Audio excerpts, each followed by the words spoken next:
ತುಮಕೂರು ಜಿಲ್ಲೆಯ ಕೊರಟಗೆರೆಯಲ್ಲಿ ಜನಸಂಕಲ್ಪ ಯಾತ್ರೆಯನ್ನು ಉದ್ಘಾಟಿಸಿದ ಬಸವರಾಜ ಬೊಮ್ಮಾಯಿ ಹಾಗೂ ಸಚಿವರು ಈ ಕಾರ್ಯಕ್ರಮವನ್ನು ಉದ್ದೇಶಿಸಿ ಮಾತನಾಡಿದ ಸಿಎಂ ಏನು ಹೇಳಿದ್ದಾರೆ ನೋಡೋಣ ಬನ್ನಿ. ಶಕ್ತಿ ನೀವೆಲ್ಲರೂ ಸೇರಿ ನಮ್ಗೆ ಕೊಟ್ಟಿದ್ದೀರಿ. ಜನಶಕ್ತಿಯ ಮುಂದೆ ಯಾವುದೇ ಶಕ್ತಿ ಪ್ರಜಾಪ್ರಭುತ್ವದಲ್ಲಿ ನಡೆಯುವುದಿಲ್ಲ ಅನ್ನೋದನ್ನ ತಾವು ತೋರಿಸಿಕೊಟ್ಟಿದ್ದೀರಿ ಬಂಧುಗಳೇ. ಆ ವಿಶ್ವಾಸದ ಒಂದಿಗೆ ಈ ನಿರ್ಣಯವನ್ನು ನಾನು ಮಾಡಿದ್ದೇನೆ ಬಂಧುಗಳೇ. ನಾನು ಹೇಳಕ್ ಇಚ್ಛೆ ಪಡ್ತೇನೆ, ನಮ್ಮ ಹಿಂದುಳಿದ ವರ್ಗದ ನಾಯಕರು ಹಿಂದುಳಿದ ವರ್ಗಕ್ಕೆ ಯಾವ ಕಾರ್ಯಕ್ರಮವನ್ನು ಕೊಟ್ಟರು, ಈ ಮೈನಾರಿಟಿ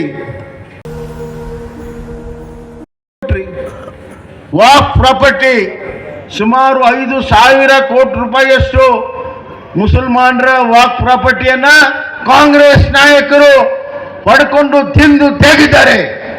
ಆ ಸಮುದಾಯಕ್ಕೆ ಮೋಸವನ್ನ ಮಾಡಿದ್ದಾರೆ. ಆ ಸಮುದಾಯದ ಆಸ್ತಿಯನ್ನು ಲೂಟು ಮಾಡಿದ್ದಾರೆ.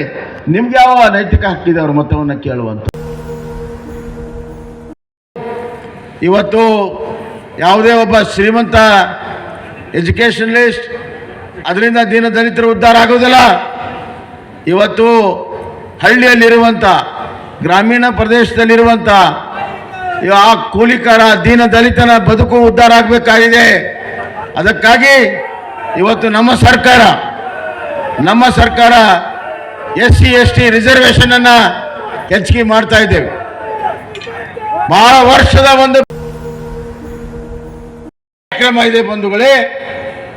ಇಷ್ಟು ಪ್ರಧಾನಮಂತ್ರಿಗಳಾದರೂ ದೇಶದಲ್ಲಿ ಯಾರೂ ಕೂಡ ಧೈರ್ಯ ಮಾಡಿರಲಿಲ್ಲ ಎಲ್ಲರ ಮನೆಗೆ ನೀರು ಕೊಡ್ತೀನಿ ಅಂತ. ಯಾಕಂದ್ರೆ ಬಹಳ ಕಷ್ಟದ ಕೆಲಸ.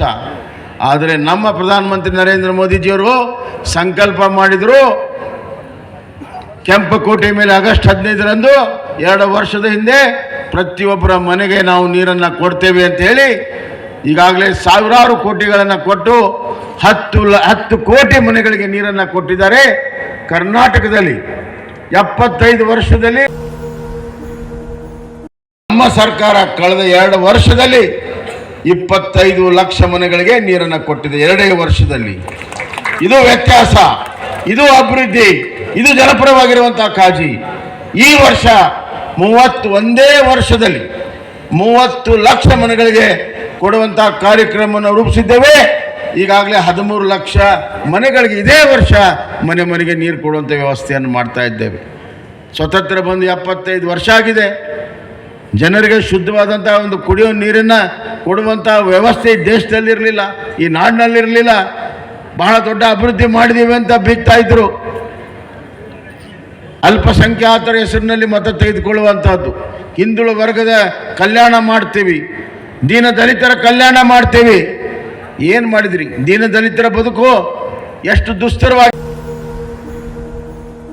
ಕರ್ನಾಟಕದಲ್ಲಿ ಬರ್ತದೆ. ಅವತ್ತು ಮತ್ತೆ ಜನಪರವಾಗಿರುವಂತಹ ಆಡಳಿತ, ಕೊರಟಗೆರೆಯ ಅಭಿವೃದ್ಧಿ ಆಡಳಿತ ಆಗ್ತದೆ. ತಾವೆಲ್ಲರೂ ಕೂಡ ಆಶೀರ್ವಾದ ಮಾಡಬೇಕಂತ ಕೇಳಿಕೊಂಡು ನನ್ನ ಮಾತನ್ನು ಮುಗಿಸ್ತೇನೆ. ಬೋಲೋ ಭಾರತ್ ಮಾತಾ ಕಿ.